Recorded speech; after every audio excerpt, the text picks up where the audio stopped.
So, hello, dear students. I hope you all are doing fantastic. I hope you all are happy and healthy. प्यारे बच्चों, आइए शुरू करेंगे आज का अपना जबरदस्त सेशन। हम क्या कर रहे हैं? हम कर रहे हैं प्रीवियस ईयर्स के बैंकिंग में आए हुए सारे के सारे स्पॉटिंग एरर्स के क्वेश्चंस। स्पॉटिंग एरर्स भी कहते हैं या इन्हीं को एरर डिटेक्शन भी बोलते हैं। तो ये सभी के सभी सेशंस बहुत ज्यादा इंपॉर्टेंट और प्रोडक्टिव हैं उन बच्चों के लिए जो बैंकिंग की तैयारी कर रहे हैं। अब चाहे आप एसबीआई पीओ की तैयारी कर रहे हैं क्लर्क की, या आईबीपीएस पीओ या फिर आईबीपीएस क्लर्क की। इवन अगर आप तैयारी कर रहे हैं किसी भी ऐसे कॉम्पिटेटिव एग्जाम की जिसमें अच्छे लेवल की ग्रामर आती है, तो वहां पर भी ये आपको बहुत ज्यादा फायदा पहुंचाएगा सेशन। ठीक है, तो आइए शुरू करते हैं फिर। आज हम करेंगे स्पॉटिंग एरर्स का पार्ट 7। हमेशा की तरह मैं आपको कहना चाहूंगा प्यारे बच्चे कि आपके पास एक कॉपी, पेन और रजिस्टर जरूर होना चाहिए ताकि आप इंपॉर्टेंट चीजों को नोट कर पाए। ठीक है, चलिए फिर शुरू करते हैं। So before starting this session, there is a disclaimer which says the images used in our slide deck are for educational purpose only. We respect the intellectual property rights of the original creators and owners of these images. If you are the owner of any of the images used in this deck and have any concerns or issues, please contact us at sathi@iitk.ac.in and we shall remove the images. ठीक है, चलिए फिर आइए start करते हैं। Question number 1 से start करते हैं। ये रहा पहला क्वेश्चन। क्या कह रहा है देखिए, read each sentence to find out whether there is any error in it. The error, if any, will be in one part of the sentence. The name of the part is the answer. If there is no error, the answer is the option, or the answer is option number 5. देखिए, इस तरीके से option 1, 2, 3, 4 इनमें से जो गलत है वो आपको मेंशन करना है। अगर आपको लगता है कि किसी में कोई गलती नहीं है तो फिर आप ऑप्शन नंबर 5 उठाइए जो कि नो एरर है। ठीक है, चलिए फिर शुरू करते हैं। पहला क्वेश्चन देखते हैं। The patient would have The patient would not have died when the doctor had come in time. The patient would not have died when the doctor had come in time. चलिए लीजिए timer, बनाइए।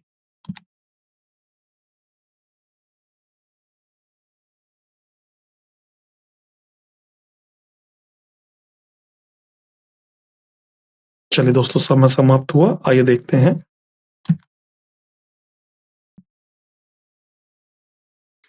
Error बनती है part 3 में, option number 3 में, when the doctor had.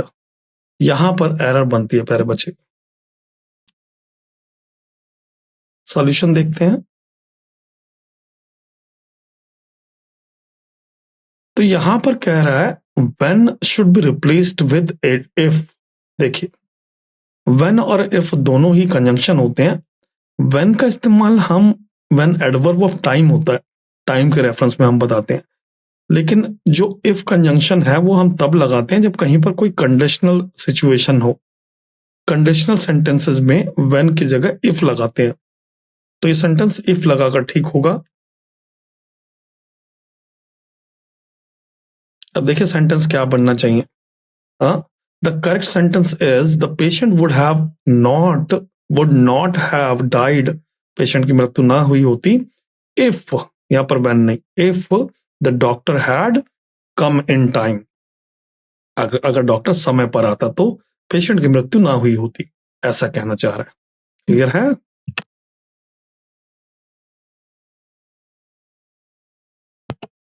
So this is the difference between the conjunctions when and if.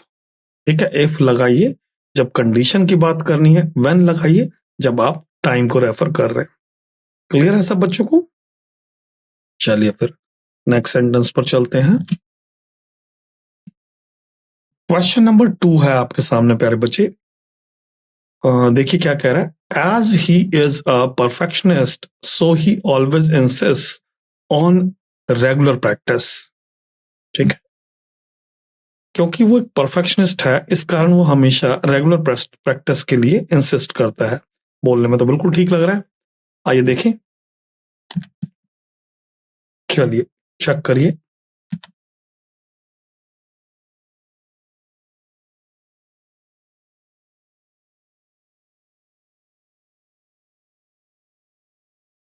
चलिए समय समाप्त हुआ। आइए अब देखते हैं।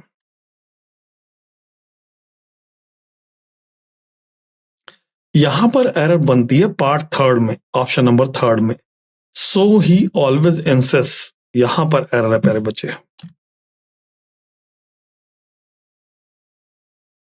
The word so is superfluous and should be deleted. आप समझते हैं सुपरफ्लुअस क्या होता है? जिसकी रिक्वायरमेंट नहीं है, जिसको जो रिडंडेंट है, अननेसेसरी है। देखिए सेंटेंस जब आप पढ़ेंगे ना, as he is a perfectionist, तो सबसे पहला कंजंक्शन आया एज, फिर सो भी कंजंक्शन लगाया। अब ये कंजंक्शन ऑफ रीजन है। कंजंक्शन ऑफ रीजन एक ही बात को कहने के लिए आप एक से ज्यादा बार मत इस्तेमाल करो, ठीक है? देखिए लिखा है नीचे, the reason is that the construction as so is redundant in this context, ठीक है? अब हमें सिंपली क्या करना है? So the correct sentence is as he is a perfectionist, conjunction लग गया। एज क्या होता है? Conjunction of as, since, because, ये सब कंजंक्शन ऑफ रीजन है। अब वहां से सो हटाइए, सो हटाएंगे तो कॉमा लगाना पड़ेगा, या तो कंजंक्शन आता है या कॉमा आता है। तो as he is perfectionist he always insist on regular practice, this should be the correct answer, ठीक है? चलिए फिर मूव करते हैं क्वेश्चन नंबर थर्ड पर। This is the same dog which bit her while she was going to the hospital. ये वही dog है जिसने उसको काटा था। कब काटा था? जब वह हॉस्पिटल जा रही थी। चलिए, दीज आर द ऑप्शंस।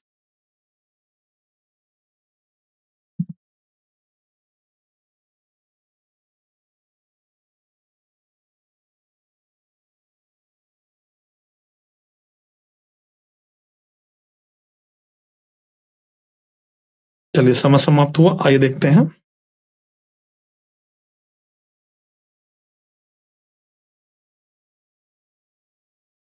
सो यहां पर एरर बना है, पार्ट नंबर 2 में एक एरर है, which bit her.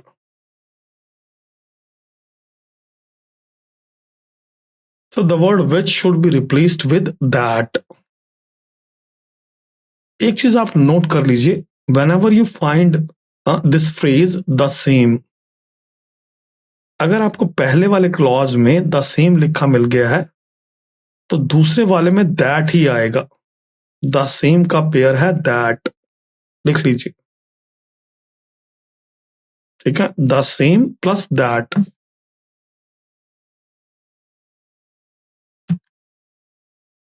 So the correct sentence would be this is the same dog. आ गया द सेम डॉग, यहां पर लग गया द सेम। अब इसका जो पेयर है वो है दैट, तो दैट लगाइए, विच हटाइए। सो दिस इज, कभी भी द सेम लिखा है तो दैट लगाते हैं एम्फोसाइज करने के लिए। So this is the same dog that bit her while she was going to the hospital. Now this is the correct pair. तो ये ग्रामेटिकली करेक्ट हुआ प्यारे बच्चों, ठीक है? फिर से बता दूं, अगर पहले वाले क्लॉज में द सेम लगा है तो अगले वाले में कंजंक्शन दैट ही आएगा, ठीक है? चलिए नेक्स्ट क्वेश्चन। कह रहा he not only comes here for shopping, sorry, he not only comes here for having lunch but also for having a glimpse of beautiful sales girls. तो काफी लेंथी सेंटेंस है। he not only comes here for having lunch but also for having a glimpse of beautiful sales girls. चलिए, ये रहे options, ध्यान से बनाना बच्चों।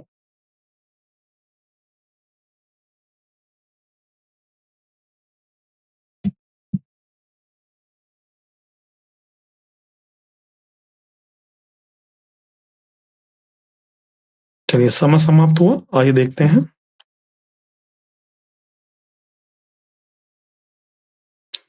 Error जो है वो बनती है पार्ट 1 में, ऑप्शन नंबर 1 में, ही नॉट ओनली कम्स। यहां पर आपको एक बहुत इंपॉर्टेंट कंसेप्ट समझना है। You should also jot down, आप लिख भी लें।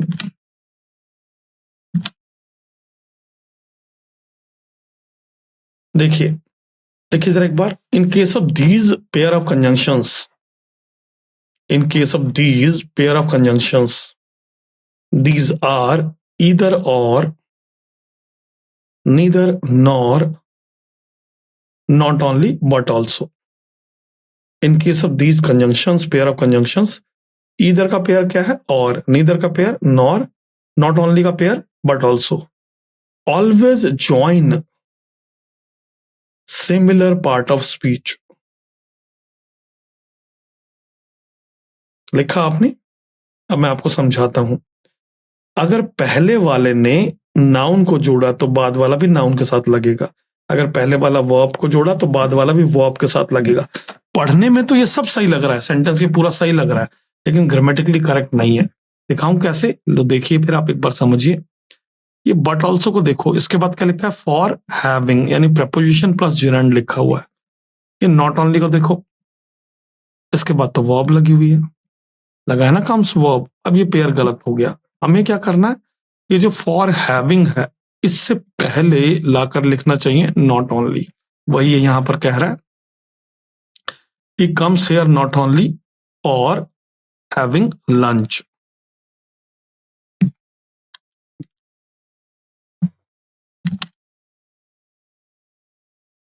ठीक है, he comes here not only for having lunch. Correct sentence बना. he comes here not only for having lunch. for having lunch आ गया नॉट ओनली से पहले, बट ऑल्सो फॉर हैविंग. देखिए दोनों तरफ एक जैसी कंस्ट्रक्शन है. ठीक है. ग्लिम्स का मतलब क्या होता है? ग्लिम्स का मतलब है अ साइट, अ लुक, जिसको हिंदी में झलक बोलते हैं. So he comes here not only for having lunch but also for having a glimpse of beautiful sales girls. ये ठीक हुआ, ये बहुत इंपॉर्टेंट कंसेप्ट था. चलिए अगला क्वेश्चन आते हैं. अब क्वेश्चन नंबर 5 पर आते हैं. हाँ, क्या कह रहा था? She is not only sympathetic to the rich patients but also to the poor ones. अभी जो मैंने आपको कंसेप्ट समझाया वही इस पर अप्लाई होगा फोर्थ वाले क्वेश्चन में जो आपको समझाया है. चलिए लीजिए टाइमर और बिल्कुल सही बनाना.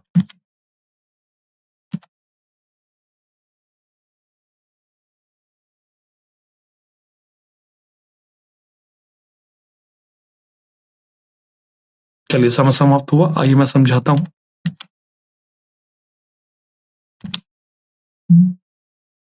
तो एरर वही फंसा जो पहले वाले फोर्थ वाले क्वेश्चन में था. She is not only. Not only की प्लेसमेंट गलत है जैसे पहले थी.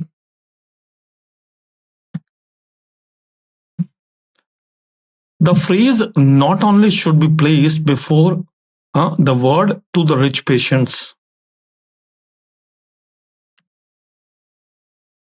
देखिए यहां देखिए, बट ऑल्सो के बाद लिखा हुआ टू द पुअर पेशेंट. इसी तरीके से टू द रिच पेशेंट्स के साथ आगे यहां लगाना चाहिए लाके हमें क्या?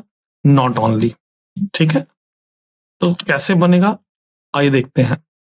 She is sympathetic not only to the rich, देखना not only to the rich patients but also to the poor ones. ठीक है, एक जैसी पार्ट्स ऑफ स्पीच को जोड़ना होता है हमें. ठीक है, बहुत इंपॉर्टेंट है, ध्यान से नोट कर लो. ठीक है, मेंस में भी यहां से क्वेश्चंस आएंगे. नेक्स्ट क्वेश्चन पर चलते हैं. Question number 3.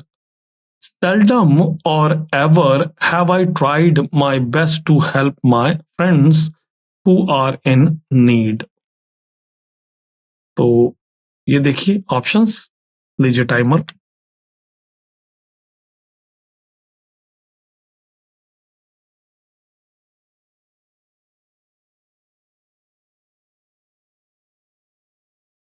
चलिए समय समाप्त हुआ. आइए देखते हैं.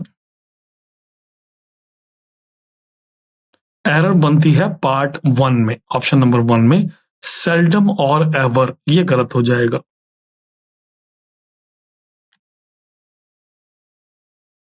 देखिए द वर्ड और should be replaced with if. ठीक है, तो या तो सेल्डम इफ एवर लिखो या सेल्डम और नेवर लिखो, या तो पॉजिटिव दोनों लिखो या फिर नेगेटिव लिखो. सेल्डम नेगेटिव वर्ड होता है ना.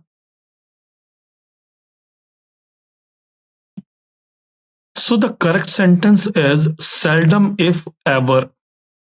या तो आप ये लिख सकते हैं या फिर लिख सकते हैं सेल्डम और नेवर, लेकिन आप कभी ये नहीं लिख सकते सेल्डम ऑफ और एवर, ये लगाकर एरर डालता है हर बार। ठीक है, तो यहां पर सही सेंटेंस बना seldom if ever have I tried to my best friend to help, sorry, seldom if ever have I tried my best to help my friend who are in need। या फिर seldom और never ऐसे भी बना सकते थे आप, seldom और never have I tried my best to help my friends who are in need। ठीक है, लेकिन seldom और ever पॉजिटिव, seldom नेगेटिव गलत हो गया, ये ध्यान रखना। ठीक है, तो बहुत इंपॉर्टेंट चीज है, ध्यान से समझे।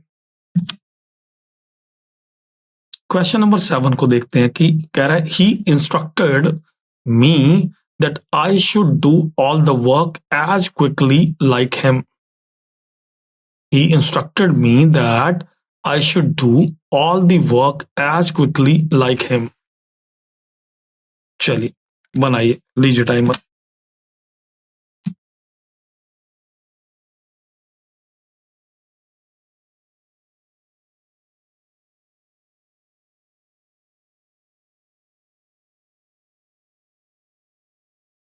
समय समाप्त, आइए देखते हैं।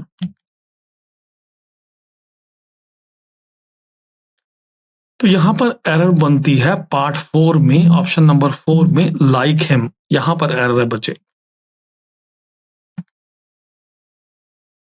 The phrase like him should be replaced with as he. ठीक है, एज ही के साथ, ठीक है, रिप्लेस हो जाना चाहिए। The reason is that when making comparison related to the actions or qualities, as is the correct word to use with the subject pronoun like he. The word like is used when comparing nouns or things, while as is used when comparing actions or how something is done. जब actions की बात हो तो आप as लगा दीजिए, like हम तब लगाते हैं जब noun या pronoun की बात हो रही हो। ठीक है, तो सही सेंटेंस क्या बनेगा? The correct sentence is, or the correct sentence should be, he instructed me that I should do all the work as quickly as he।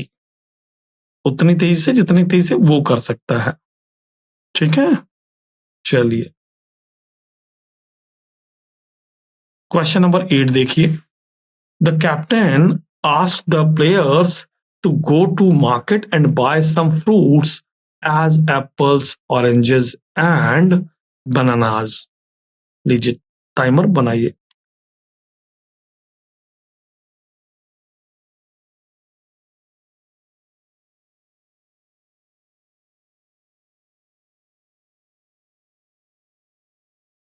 चलिए समय समाप्त हुआ, आइए देखते हैं। एरर बनती है पार्ट 4 में, as apples, oranges and bananas, यहां पर एरर बनती है। The sentence contains an error in part 4. The word as should be replaced with like। अभी पिछले वाले क्वेश्चन में आपको समझाया था ना बच्चे, जब नाउन प्रोनाउन की बात हो तो like से कंपेयर करो, जब किसी एक्शन की बात हो तो is से।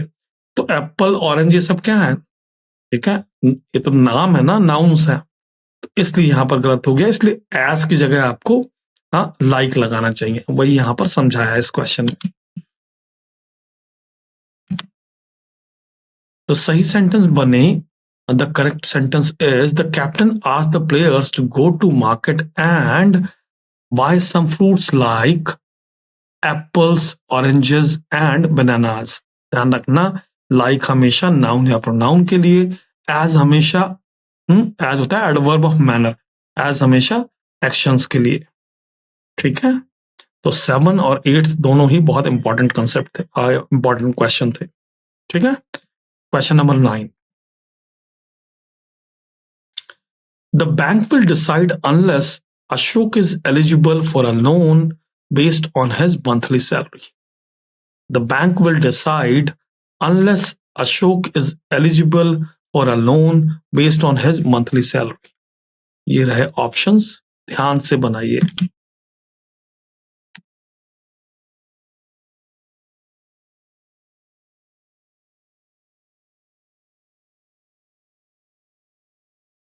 समय समाप्त बच्चों, आइए देखते हैं।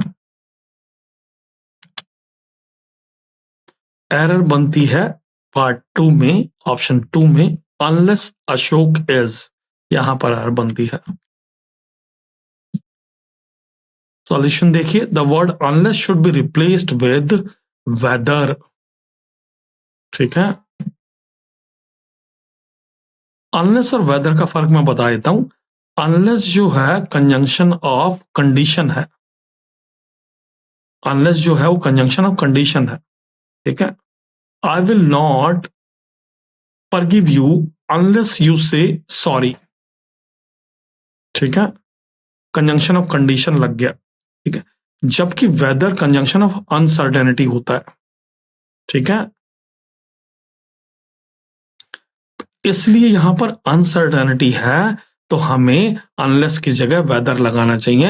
यानी स्टेटमेंट कुछ इस तरीके से बने, द बैंक विल डिसाइड। ठीक है, अभी लोन हुआ तो नहीं है ना, हाँ, तो यहां पर आप अनसर्टेनिटी है तो लगाइए क्या, whether. The bank will decide whether Ashok is eligible for a loan based on his monthly salary. ठीक है, फॉर एग्जाम्पल मैं एक और बताता हूं, जैसे कि इस तरीके से आएगा, I am not sure unless he comes today और टुमारो। अब देखिए जरा, कंडीशन की बात हो रही है अनसर्टेनिटी की, और क्या कह रहा है, आई एम नॉट श्योर, इसका मतलब क्या, uncertainty. So I am not sure whether he comes today और टुमारो। तो अनलेस और वेदर ये कंजंक्शन को मिक्स करके आपको कंफ्यूज करने के लिए एरर डाली जाएगी। अनलेस तब लगाइए जब कंजंक्शन ऑफ कंडीशन हो, वेदर तब लगाइए जब कंजंक्शन ऑफ अनसर्टेनिटी की जरूरत हो। ठीक है, चलिए क्वेश्चन नंबर 10 पर आते हैं बच्चों। He asked me that why I was not appearing in the examination. He asked me that why I was not appearing in the examination. लीजिए टाइमर, ध्यान से बनाना।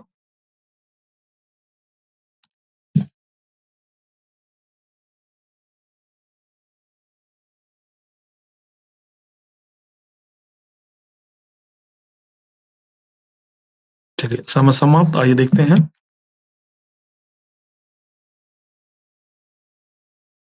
पार्ट 2 में एरर है बच्चे, जो पार्ट 2 है ऑप्शन नंबर 2, वहां पर एरर है। Now that should be deleted here. That is redundant. ठीक है, हो क्या रहा है मैं आपको बताता हूं। जब ये कह रहा है he ask me that why I was not appearing in the examination, तो हम क्या कर रहे हैं, दैट और वाई दो दो हम कंजंक्शन एक जगह पर इस्तेमाल कर रहे हैं। ठीक है, WH फैमिली के वर्ड जब भी कभी सेंटेंस के बीच में आकर रिलेट करते हैं तो वो कंजंक्शन का भी काम करते हैं। ठीक है, व्हेन, विच, हाउ, ये सारे वर्ड जो हैं, तो दैट और वाई दो कंजंक्शन एक जगह लगे हुए हैं, यही एरर है। इसी कारण से हमें दैट को रिमूव करना चाहिए। ठीक है, और जब आप दैट को रिमूव कर देंगे तो सेंटेंस क्या बन जाएगा, he asked me, that खत्म, why I was not appearing in the examination, this is the correct statement। दो दो कंजंक्शन एक जगह पर एक साथ ना लगाएं। क्लियर है, लिख लीजिए, इंपॉर्टेंट है।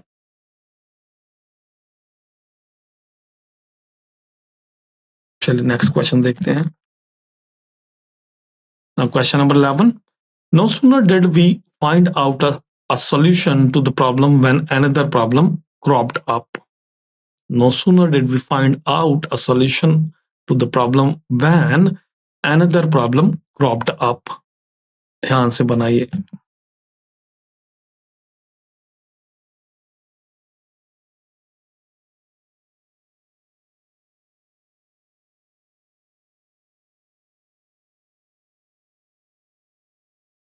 अब कुछ बच्चों को ये सेंटेंस बहुत टफ लग रहा होगा, ये क्वेश्चन बहुत टफ लग रहा होगा, लेकिन ये टफ बिल्कुल भी नहीं है, बहुत आसान है।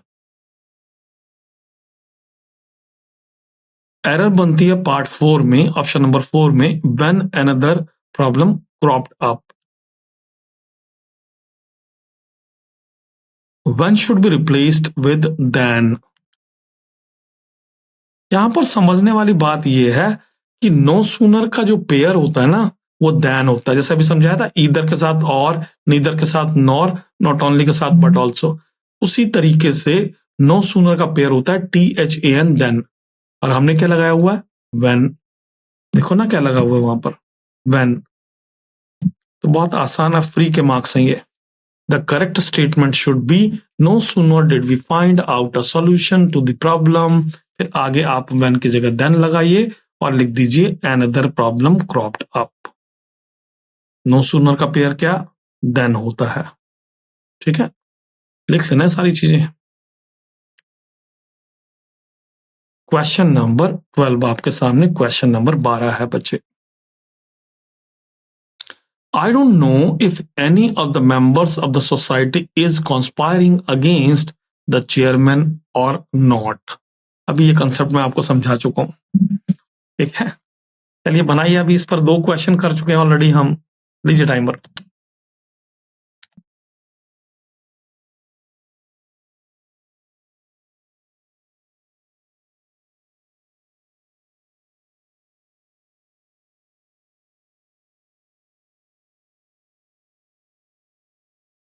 चलिए समय समाप्त, आइए देखते हैं।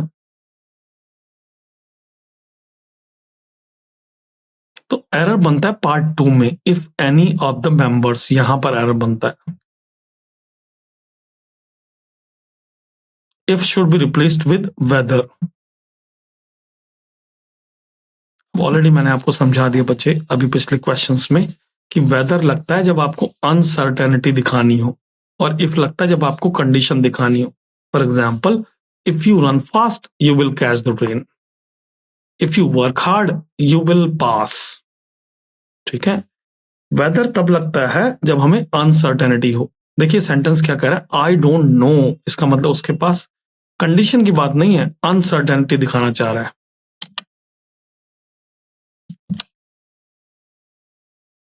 आइए समझते हैं। सो the correct sentence should be और इज, आई डोंट नो, पता ही नहीं है तो क्या, uncertainty, whether any of the members of the society is conspiring against the chairman और नॉट। कॉन्स्पायरिंग अगेंस्ट लिख लेना, कॉन्स्पायर अगेंस्ट। कॉन्स्पायर करना मतलब क्या, हाँ, कोई षड्यंत्र करना। ठीक है, तो इफ और वेदर से इनको, इनकी पोजीशन को चेंज करके बहुत सारे क्वेश्चन बन रहे हैं, तो ये इंपॉर्टेंट कंसेप्ट हो जाएगा। अब आते हैं क्वेश्चन नंबर 13 पर। The teacher advise the students to go through the notes as many times as possible lest they would fail. लीजिए टाइमर, ध्यान से बनाना बच्चों।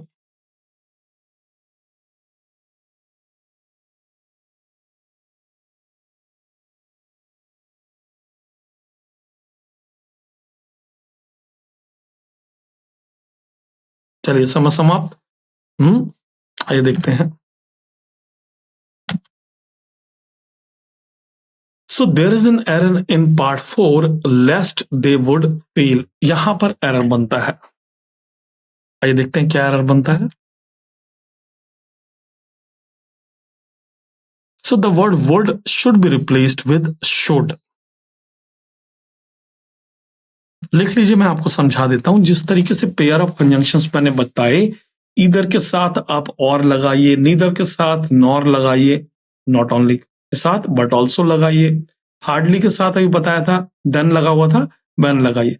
उसी तरीके से the pair of conjunctions are lest plus should. तो लेस्ट का पेयर हमेशा शुड होता है। अगर पहले बारे में LEST लेस्ट लिखा है तो बाद में शुड लगना चाहिए। ध्यान रखना, हमेशा लेस्ट के साथ वुड लगा के एरर डालता है। ठीक है, लेस्ट दे वुड फेल नहीं, lest they should fail.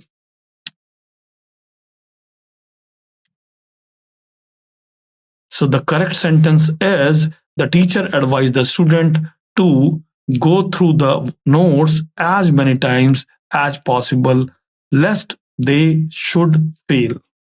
They would fail नहीं, they should fail. Very important, very very important. ठीक है, next question, question number 14 now. The inspector was doubtful. The inspector was doubtful that the men who had been run over by the truck had lain there for more than a day. यानी पड़ा रहा वहां पर एक दिन से ज्यादा, उसकी डेड बॉडी पड़ी रही, ऐसे कहना चाह रहा है। चलिए, लेंथी क्वेश्चन है, बढ़िया क्वेश्चन है, ध्यान से बनाना।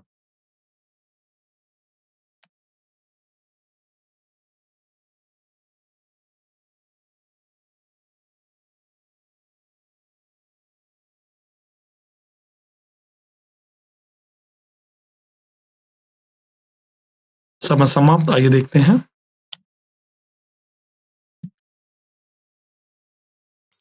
सो there is an error in part 2। Error जो है वो पार्ट 2 में है प्यारे बच्चे, ऑप्शन नंबर 2 में है, that the man who had been run over. यहां पर एरर बनती है।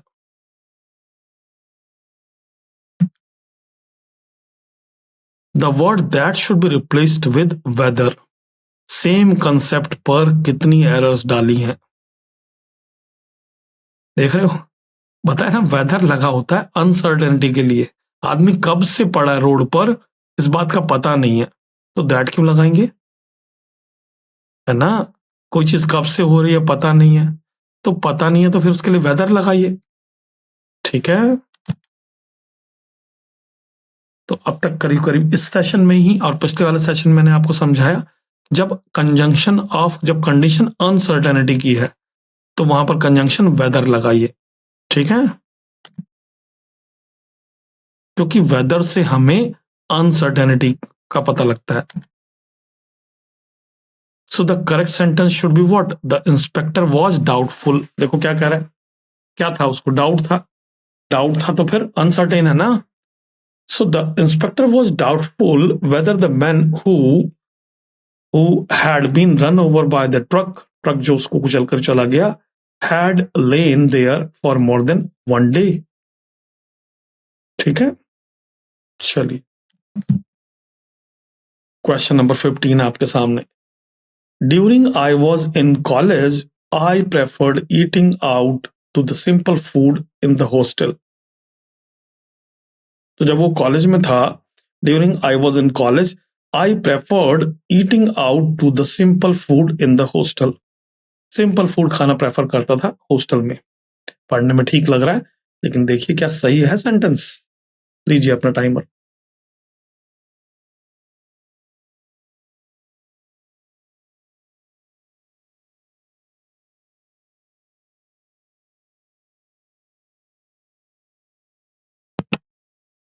चलिए, समय समाप्त हुआ, आइए चेक करते हैं।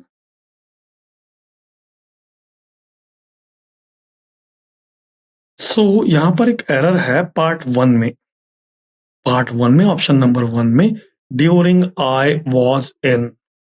ठीक है, अब देखिए यहां पर, आइए पहले समझते हैं। ड्यूरिंग की जगह सिंपली व्हेन लगाना है बस। ठीक है, ड्यूरिंग हमेशा पैसेज को दिखाता है, व्हेन पर्टिकुलर टाइम को बताता है। The reason is that when is the correct word to use to indicate a point of time. Point of time के लिए व्हेन लगता है प्यारे बच्चे, और ड्यूरिंग हमेशा ड्यूरेशन के लिए लगता है।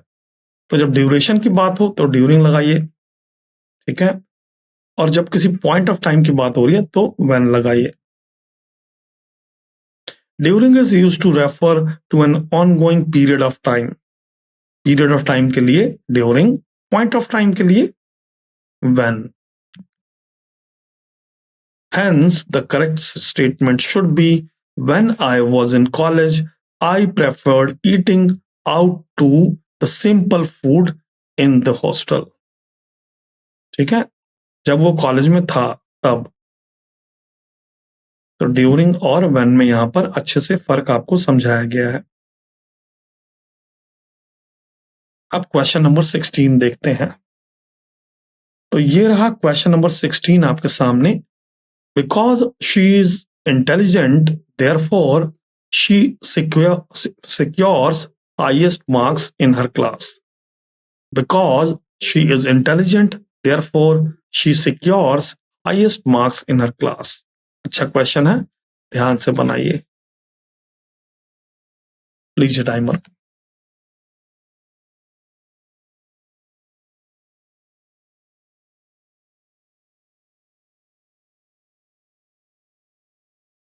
चलिए, टाइम इज ओवर, समय समाप्त। आइए देखते हैं।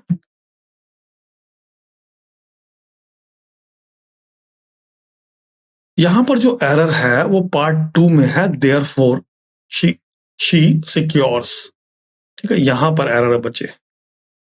अभी हमने एक सेंटेंस मैंने आपको करवाया था जहां मैंने कहा कि एज के साथ सो मत लगाइए। ठीक है, क्योंकि एक ही बात को कहने के लिए एक से ज्यादा कंजंक्शन लगाना सुपरफ्लुअस है, रिडंडेंट है। तो जब आपने बिकॉज लगा दिया पहले वाले क्लॉज में, ठीक है, तो फिर देयरफॉर का कोई मीनिंग नहीं बनता वहां पर, अगर आप ग्रामेटिकली करेक्ट लिख रहे हैं तो। देखो वही कह रहा है, the word therefore is superfluous and should be removed. ठीक है, वही सारी बातें बताई जा रही हैं। So the correct sentence because should be like this, because she is intelligent। अब हट गया यहां से, हाँ, therefore हटा, कंजंक्शन हट गया, तो कंजंक्शन हट गया तो कॉमा लगाना पड़ेगा। So because she is intelligent, फिर कॉमा लगाकर she secures the highest marks in her class.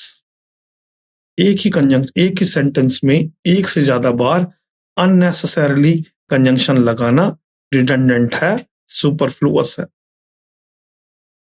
ठीक है, चलिए नेक्स्ट क्वेश्चन पर चलें। क्वेश्चन नंबर 17 बच्चे।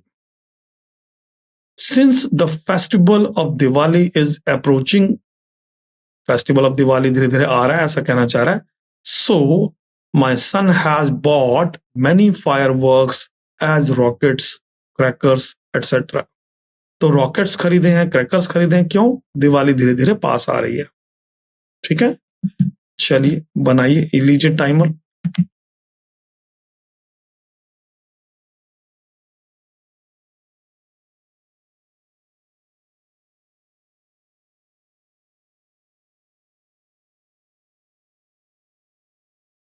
चलिए, समय समाप्त हुआ। आइए देखते हैं।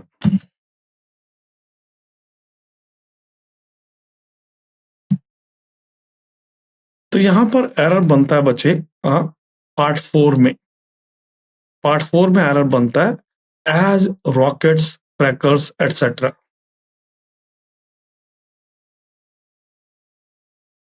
सो the word as should be replaced with like. ठीक है, as should be replaced with the word like. ठीक है, आइए देखते हैं क्या कहना चाह रहा है। The reason is that like is used to introduce examples or comparisons, while as is used to show equivalence or identity. In this case, the speaker is listing examples of fireworks, है ना, variety बता रहा है, crackers, rockets etcetera. तो इसलिए यहां पर like लगाना चाहिए। ठीक है, like is more appropriate.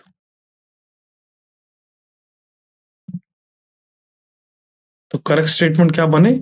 Since the festival of Diwali is approaching, comma लगाइए, आगे लिखिए माई son has bought many fireworks. अब वहां पर एज हटाइए और लगाइए लाइक रॉकेट्स, क्रैकर्स एटसेट्रा। बढ़िया क्वेश्चन है, बहुत ही अच्छा क्वेश्चन है। ठीक है, चलिए नेक्स्ट क्वेश्चन देखते हैं।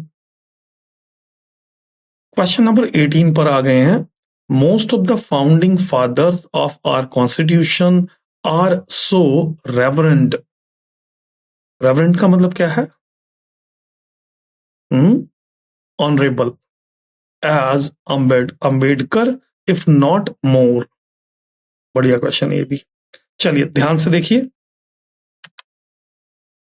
टाइमर ले लीजिए और बनाइए।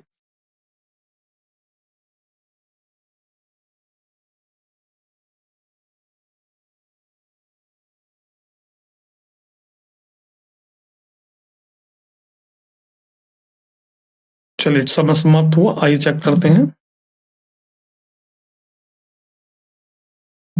तो एरर बनती है पार्ट थर्ड में, सो रेवरेंड एज अम्बेडकर। सो रेवरेंड, रेवरेंड का मतलब बता दिया, ऑनरेबल, एज अम्बेडकर जी की बात कर रहा है।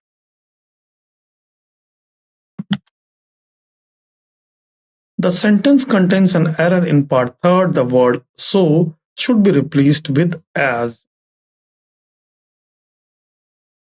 ठीक है, so का पेयर as होता है बच्चे। so का पेयर क्या होता है? as होता है।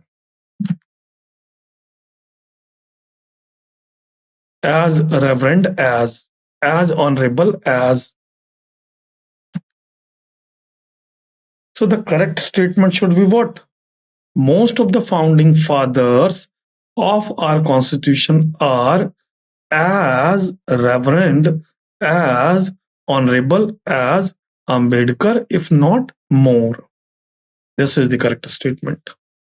ठीक है, चलिए फिर सिमली आपने पढ़ा है। सिमलीज में जब हम कंपैरिजन करते हैं, as fast as white as, उसी तरीके से यहां पर भी है। अब क्वेश्चन नंबर 19 पर आते हैं। She was not so well versed in English that they had expected. She was not so well versed in English that they had expected. तो ये क्वेश्चन है, लीजिए टाइमर।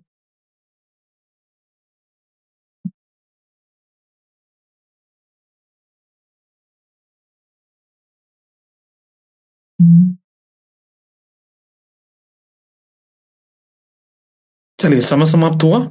आइए देखते हैं।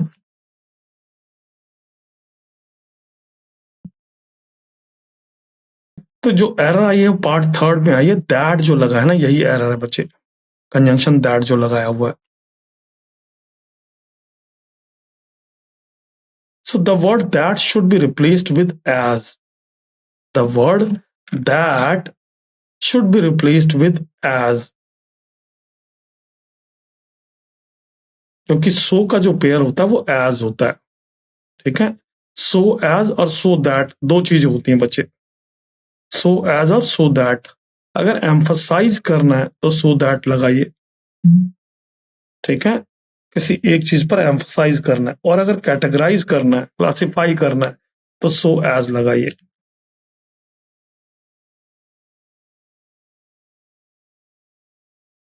The correct sentence is she was not so well versed in English as they had expected. So as का pair है। ठीक है, ध्यान रखना, so as का पेयर बनता है। क्वेश्चन नंबर 20 पर आते हैं। Both the rich along with the poor are responsible for a great many vices with which our country is inflicted. फिर से पढ़ते हैं। Both the rich along with the poor, ना सिर्फ अमीर बल्कि उनके साथ साथ क्या, गरीब, जो भी लोग हैं, are responsible, they are responsible for a great many vices. Vices मतलब इविल्स, बुराइयां। यहां पर ग्रेट का मतलब है huge. Many vices with which our country is inflicted है, जिससे। दीजिए टाइमर।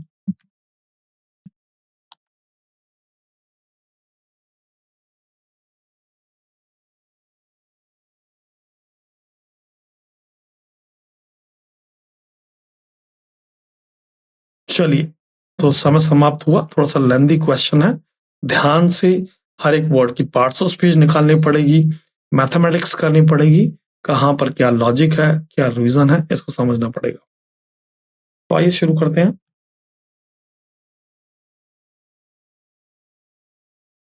एरर बनती है पार्ट 2 में, ऑप्शन नंबर 2 में, along with the poor.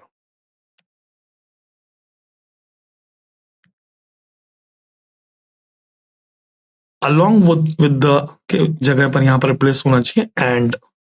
The phrase along with they should be replaced with and. लिखिए, इंपॉर्टेंट कंसेप्ट है, लिख लीजिए। The correct pair is both plus and. Both का पेयर अलोंग विद नहीं है, बोथ का पेयर है एंड। ठीक है, ईदर और, neither not, not only but also, hardly, when, no sooner than, ये सब पेयर चल रहे ना। उसी तरीके से बोथ का पेयर जो यहां पर अलोंग विद लिख दिया, ये नहीं होता। बोथ का सही पेयर है एंड, बोथ प्लस एंड, ध्यान रखिए, लिख लीजिए।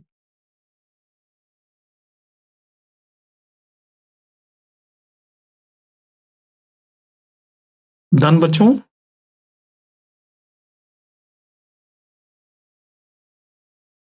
The reason is that when using the construction both plus and to join two elements, it is important to maintain parallel structure. In this case, the sentence is referring to both the rich and the poor, and the correct conjunction to use is and rather than along with, जो मैंने आपको पहले ही बताया। ठीक है, तो इस concept से बहुत एरर आती है, पढ़ने में ठीक लगता है हमें, इसलिए both the rich along with the poor, नहीं, both the rich and with the both the rich and the poor, both Ram as well as Shyam, नहीं, both Ram and Shyam, क्योंकि both का पेयर क्या है, and है, ध्यान रखेंगे इसका। So the corrected sentence would be, or the correct sentence should be, both the rich and the poor are responsible for a great many vices with which our country is inflicted. लिख लिया सब बच्चों ने? चलिए, बहुत अच्छे questions हैं, ये ज्यादातर क्वेश्चंस हैं कंजंक्शन टॉपिक से। कंजंक्शन में एक टॉपिक होता है पेयर ऑफ कंजंक्शन। ठीक है, तो जहां पर कंजंक्शन पेयर में काम करता है, जैसे आप अभी तक क्वेश्चन देख रहे हैं ना, ये पेयर ऑफ कंजंक्शंस है, इसको हम कोरिलेटिव कंजंक्शंस बोलते हैं। ठीक है, चलिए नेक्स्ट क्वेश्चन पर आइए। She has lots of money and she dare not purchase a new car. She has lots of money and she dare not purchase a new car. बहुत ही बढ़िया क्वेश्चन है, अच्छा क्वेश्चन है। दीजिए टाइमर।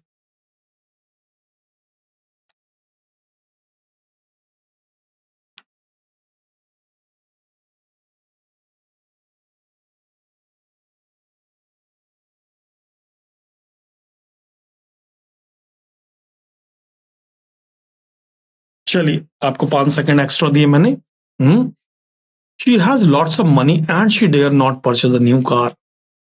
अब जिनके पास लॉजिक्स होंगे ना, जो इंग्लिश को मैथमेटिक्स की तरह पढ़ते हैं, जिनकी ग्रामर बहुत स्ट्रांग है, वो ऐसे क्वेश्चन बना पाते हैं। आइए समझते हैं। एरर आ गई पार्ट 2 में, एंड। ठीक है, she has lots of money and she, and जो है ना, कंजंक्शन यहां पर गलत है।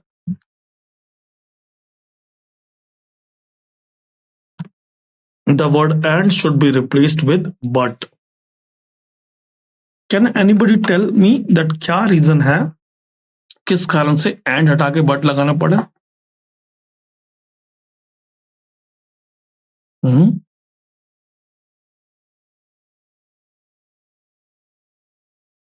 समझते हैं। The reason is that there is a contrast between two ideas in the sentence. The fact that she has lots of money, yet she dare not purchase a new car. And हमेशा एक जैसी चीजों को जोड़ता है। ठीक है, यहां पर पहला जो आपका क्लॉज है वो है she has a lot of money, दुनिया भर का पैसा है, फिर भी वो साहस नहीं करती किस चीज का, एक नई कार खरीदने का। तो यहां पर एंड पॉजिटिव पॉजिटिव को जोड़ेगा, जबकि यहां पर पॉजिटिव के साथ नेगेटिव आना चाहिए, यानी कि दोनों स्टेटमेंट्स में कॉन्ट्रास्ट है। ठीक है, दोनों एक दूसरे के ऑपोजिट है। ठीक है, और जब भी कभी कंजंक्शन, जब भी कभी कॉन्ट्राडिक्शन हो, तो एंड से नहीं बट से दिखाते हैं उसको। but is used to introduce a contrast between the two clauses. Despite having lots of money, she is reluctant or unwilling to buy a new car. So the correct sentence is she has lots of money, but she dare not purchase a new car. And नहीं, but क्यों? क्योंकि वहां पर दोनों statements में आपस में contrast है, दोनों स्टेटमेंट्स में आपस में कॉन्ट्रडिक्शन है. तो ये जितने भी बट, हाउएवर, दो, ऑल्दो, ये कंजंक्शन ऑफ कॉन्ट्रडिक्शन होते हैं, कॉन्ट्रास्ट को लेकर आते हैं. तो ये बहुत इंपॉर्टेंट कंसेप्ट है, लिख लीजिए आप एक बार. यहां पर लिखिए कंजंक्शन ऑफ कॉन्ट्रडिक्शन कौन कौन से होते हैं, लिखिए. दो, THOUGH, ऑल्दो, AL लगाकर, दो, ऑल्दो, हाउएवर, बट. ये तभी आएंगे जब सेंटेंस में कॉन्ट्रडिक्शन भी दिखाना होगा तो. ठीक है, जैसे एक एग्जांपल मैं आपको देता हूं. Kamal is my best friend. Kamal is my best friend and he did not help me. तो क्या करें? Kamal is my best friend and best friend है ना. अब इसका ऑपोजिट क्या? But he did not help me. Best friend बनता है लेकिन मदद नहीं की. तो एक पॉजिटिव एक नेगेटिव, हमेशा कॉन्ट्रास्ट होना चाहिए. ठीक है, आई होप आप बिल्कुल क्रिस्टल क्लियर हो गया होगा आपको. चलिए अब फिर नेक्स्ट क्वेश्चन पर चलते हैं. Now question number 22. प्रश्न संख्या 22 प्यारे बच्चे. क्या है सेंटेंस देखें. The thief had hardly put the cash in his pocket, then the owner woke up. तो वो जो चोर था उसने अभी कैश को मुश्किल से अपनी पॉकेट में रख ही पाया था कि तभी जो ऑनर था मकान का जहां पर वो घुसा था वो जग गया. देखें जरा सही है या गलत है.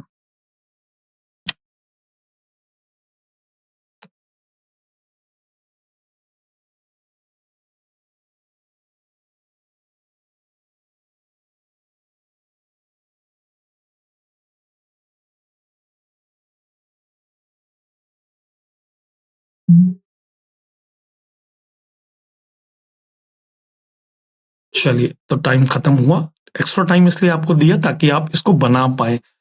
पढ़ने में सेंटेंस बिल्कुल सही लग रहा है. The thief had hardly put the cash in his pocket then the owner woke up. ये IBPS मेंस में आया वो क्वेश्चन है. इसलिए मैं हमेशा बोलता हूं कि लॉजिक्स और विजन्स नहीं होंगे जीवन में तो कभी भी आप रैशनल नहीं हो सकते, आप एक लॉजिकल थिंकर नहीं हो सकते. ठीक है, आइए जरा सॉल्यूशन को ढंग से समझते हैं.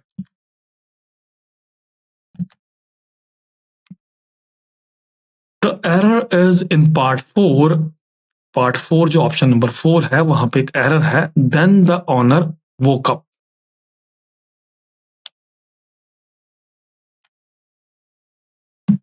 The word then should be replaced with when.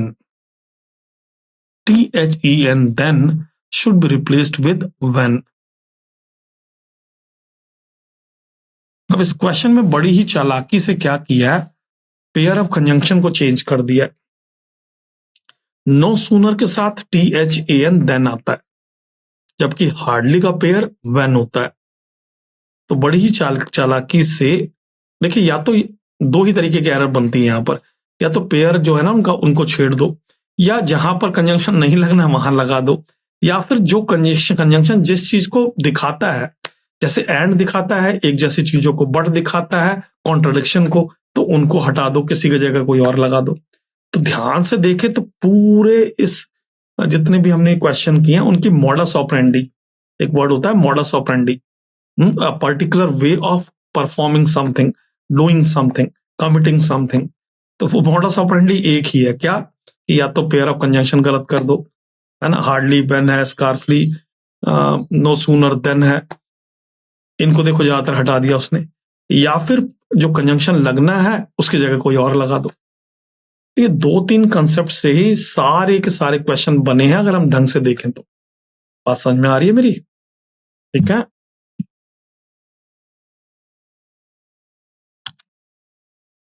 तो सिंपल सा सेंटेंस है, it should be the thief had hardly put the cash in his pocket.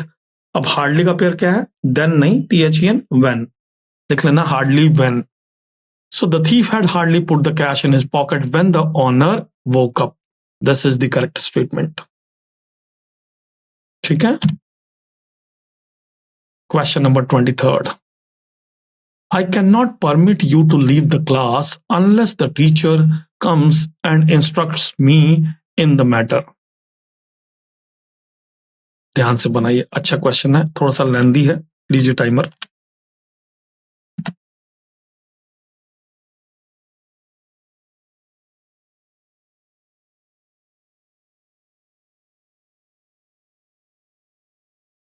चलिए, समय समाप्त हुआ।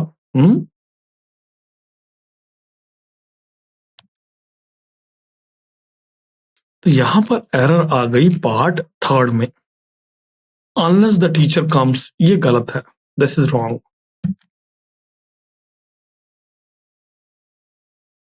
अब देखिए, दो कंजंक्शन होते हैं। देखिए क्या कर, the word unless should be replaced with until. Unless conjunction of condition होता है, कंजंक्शन ऑफ कंडीशन। ठीक है, unless you tell me the truth I will not forgive you. लेकिन अनटिल टाइम के रेफरेंस में लिखा जाता है। अनटिल का मतलब था टिल, टिल नॉट। अनलेस का मतलब होता है इफ नॉट। तो अगर टाइम का रेफरेंस है तो वहां पर अनलेस मत लगाइए, अनटिल लगाइए। यही यहां पर एक्सप्लेनेशन लिखी हुई है प्यारे बच्चे। I can not permit you to leave the class, कब तक, तब तक। इसलिए क्या, until the teacher comes and instructs me in the matter. Unless condition के लिए लगाइए और अनटिल टाइम के रेफरेंस में लगाइए। तो the correct sentence would be, I can not permit you to leave the class till when, until the teacher comes and instructs me in this matter, in the matter। बहुत ही बढ़िया question था, अच्छा question था। Now question number 24, seldom or ever have I sent a beggar away without giving him something। कह रहा मुश्किल से ही कभी ऐसा हुआ हो कि मैंने किसी बैगर को, भिखारी को मदद देने से मना किया हो। अब ऐसा एक कंसेप्ट हम कर चुके हैं ऑलरेडी, सेम। ठीक है, अगर आपने उसे ढंग से समझा तो एक सेंटेंस को आप उड़ा देंगे, आप बहुत आसानी से बना लेंगे। चलिए लीजिए टाइमर।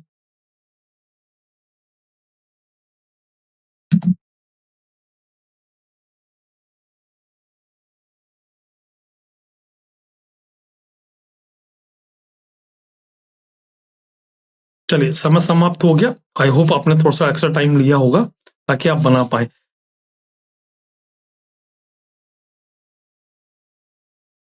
पार्ट 2 में एरर आ गई है, एवर हैव आई सेंट।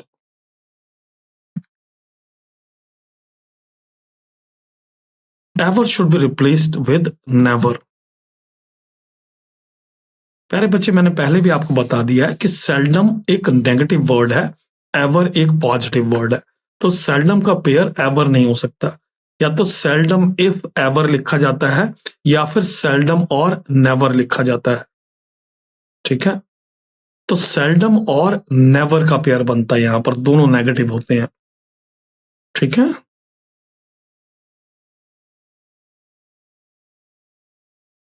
आइए देखते हैं।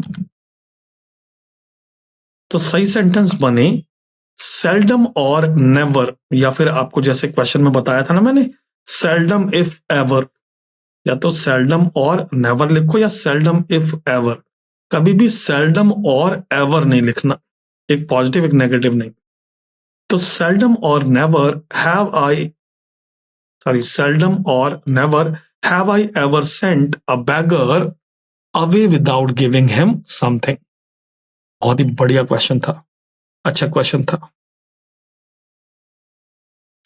तो इस पूरे सेशन में जबरदस्त क्वेश्चन थे, बहुत ही बढ़िया क्वेश्चन थे, सीखने के लिए बहुत कुछ था। तो अगर आपने चीजों को अच्छे से नोट किया है, अगर आप नोट्स बना रहे हैं, एक एक चीज को सिर्फ देख नहीं रहे हैं, ठीक है। रील वाली लाइफ से कुछ नहीं होगा। अगर आप रियल लाइफ की तरह, रियल क्लास की तरह अगर आप ऑब्जर्व कर रहे हैं, है ना, तो प्यारे बच्चे आपको बहुत कुछ सीखने को मिलेगा, ठीक है। तो फिलहाल इस सेशन में इतना ही रखते हैं। Will meet you in the next session बच्चे। Till then bye bye, take care.